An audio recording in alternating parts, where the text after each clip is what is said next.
Hey everybody, it's KittyBit, and we are here tonight with some pretty late news. I'm pretty sure you guys have already seen this video like a bazillion times from everyone else out there, but we want to talk about it anyway because we're excited for it. Yeah.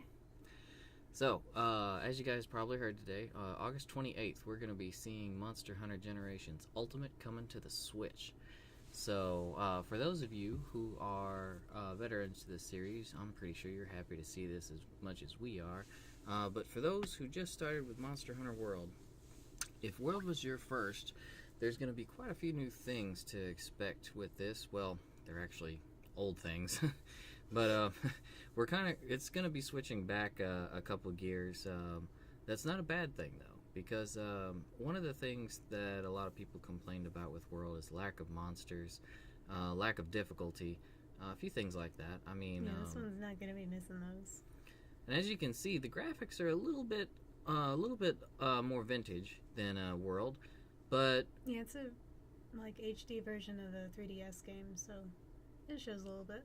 well, I mean, it looks like they're sharpening it up a lot for this feature, It does look and good. it seems like they're really putting a lot into it, and we've played quite a few of the G versions in the past, and that's actually what we should touch on first. Is you guys online, you've probably heard a lot about GRank, the GRank that all the vets and everything talk about.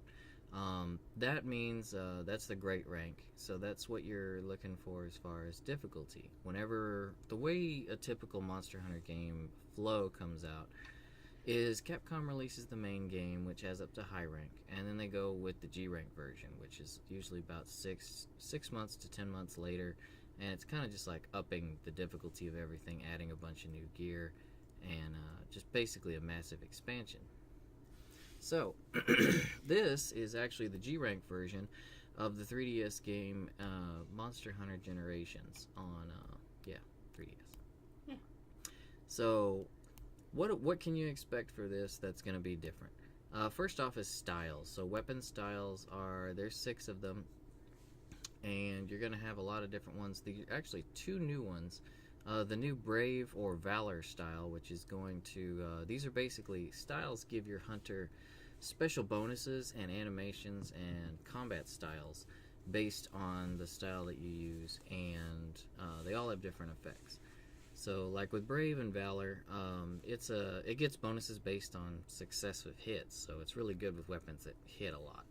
Here's Guild style. That's the traditional style we're used to in Monster Hunter World. Striker is more hard-hitting hits.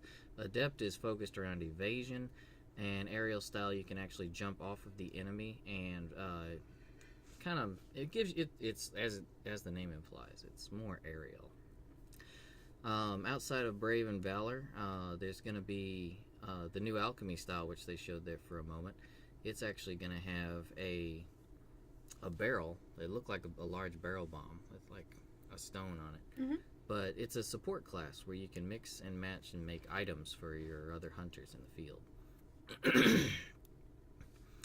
So, for palicos, you probably wonder, why do they have palicos listed? They're in Monster Hunter World.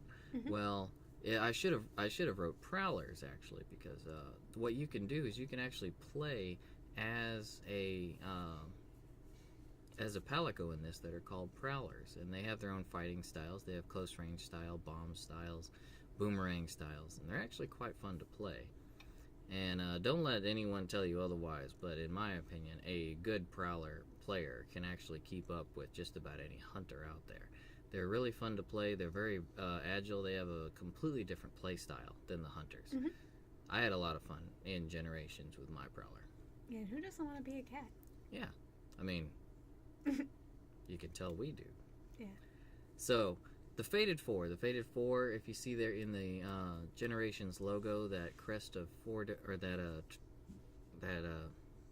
the emblem has 4 different crests. So those are there's going to be 4 different towns, and each town kind of has its own apex predator that has a story focused entirely around that monster. So basically, the flow of the game is going to be, you start off in one town, and the story it builds up to you taking on the apex monster of the Fated Four that is kind of harassing that town, causing them problems. and then you take it down, and then you get to move on to the next town. So unlike World, where you've only got the one town in the beginning, you've got many. It's a lot more of a... It's a much bigger world, I guess. Yeah, for sure. Speaking of the world, you guys are actually going to be... Anyone new to the older Monster Hunters is going to be... In Monster Hunter World, you've always had the open maps. They integrate seamlessly area to area. We are going to be going back to where you have to go from zone to zone with a small loading time. Yeah. So that's something you'll have to get used to. And monsters, when they run away to other zones. So you do got to kind of go through loading. But don't worry, the loading in the older Monster Hunters is not like World. Yeah, it's pretty quick. It's not really a problem. Yeah, it's nice and streamlined, and since it's going to be on Switch with cartridges and everything, I mean, it's going to go really fast. Yeah. All right, Valstrax. Valstrax is actually the English name for the flagship monster for, in Japan, Monster Hunter Generations Ultimate was actually called Monster Hunter Double Cross. It was Monster Hunter Cross and then Double Cross. Yeah, he was called valphalk. Yeah, valphalk. We actually did an unboxing of his figure builder. It's somewhere in there on the YouTube channel. It's somewhere. We can link it in the description. Yeah, I guess we can link it. Yeah. So if you're interested in his design, if you like figures, statues, or anything, or if you like cats, our cats are in all of our unboxing videos. So there's also a nice looking figure too. Yeah, it was. There's Aktal Ka. He is the new Elder Dragon for this game, and he is the one at the very end of the trailer here. You'll see he looks like they show him for a second. In my opinion, he looks like a mecha rockzilla sort of critter. He looks like it'll be pretty fun. He looks like he's made out of building blocks. Like Legos? Yeah. Lego monster. Alright, so the other thing you'll have to worry about in the world is going to be deviants. Deviants are, as it sounds, they're actually more difficult versions of the monsters. Not just that, though, they actually look quite a bit different. They have different anatomy and different armor. Like Diablos is deviant. Actually, one of his horns is actually twisted and gnarled and has a bunch of little horns splintering off of it. If you're interested, try Googling Monster Hunter Deviant Monster Designs or something like that. I'm sure you'll come across a whole lot of interesting stuff. We also have, that was him there at the end, we also have a whole lot of siege monsters. So if any of you guys liked Kulve Taroth, well, then you're in for a treat, because the whole Monster Hunter series has had a lot of siege monsters throughout its time on consoles and handhelds, and I believe most of them are returning here, so you're going to have plenty of them, including my favorite, Lao Shan Lung.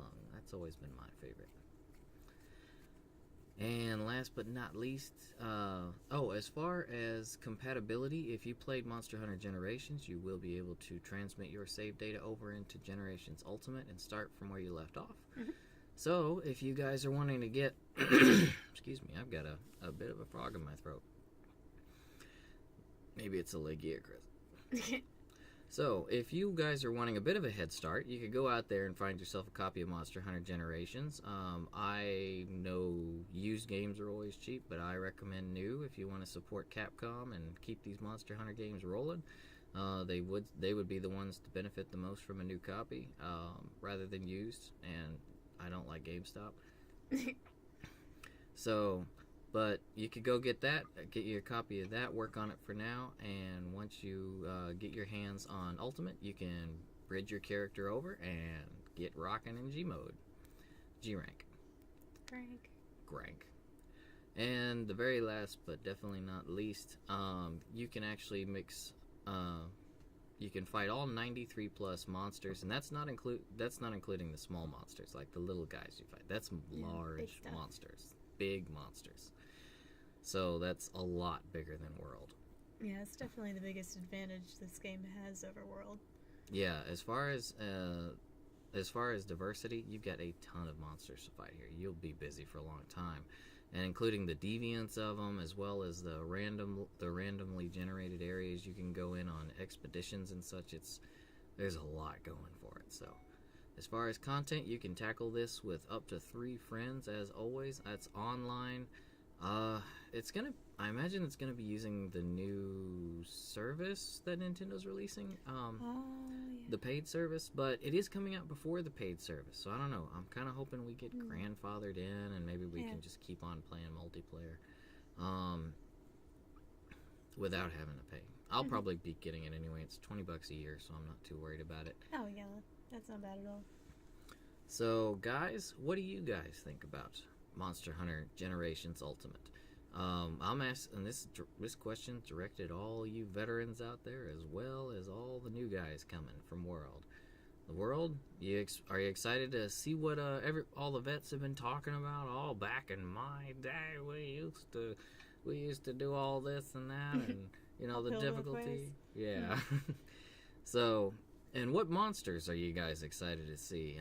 You might want to... That one right there that's on screen, that big red one, is actually... They didn't really show him too well, but that's Ignactor. He's one of my personal all-time favorites. And there's another right there, Barioth. Yeah, I like Barioth. What do you guys think about playing as the Palicos? What do you guys think about all these weapon styles, how it changes? I mean, look how much more colorful it is. It's also very much more animated. I expect a much more Japanese-style game because World was aimed more toward the West. This is getting back to its roots, so it's going to be a bit of a culture shock, a bit of a difficulty gap, especially if you're new to the series, but I think it'll be worth it. And we managed to get our copies of Double Cross last year when we were in Japan, but unfortunately after we got back, work and starting up the channel and everything was just kind of swamping us, so we never really got around to playing it too much. Yeah, we played it on the plane on the way back. Yeah. So we are excited to actually get to dig into this. It will be new to it, along with a lot of you guys, and we're really excited. Hope you guys are too. Just let us know in the comments what you can't wait for. Now, as for killing monsters with your palicos, we actually would like to ask any of you if it's within your means to go out there and find a palico of your own. Either rescue, adopt, or donate. A couple resources here at petfinder.com, aspca.org. You can also Google local animal rescue and adoption and help a palico or another buddy, maybe a pupico, out and open your home, open your heart to them, and help them out. If not, with maybe allergies or whatever, then what would you recommend? You could also donate your old blankets, t-shirts, whatever. They can use that kind of stuff at shelters too. Yep, just help out if you can. And guys, we appreciate you watching. Just a bit of a news flash. Hoped it was informative. Probably not nearly as good as a lot of these other creators out there that had this stuff out like 8 hours ago. But guys, we love you for watching. And as always, leave us some comments. And as far as likes, subs, all that, that's up to you. If you leave us a dislike, we just appreciate a little feedback in return. That way we can get better. Yeah. And we will see you next time. This is Royello. And Sashimi. Bye-bye. Bye-bye.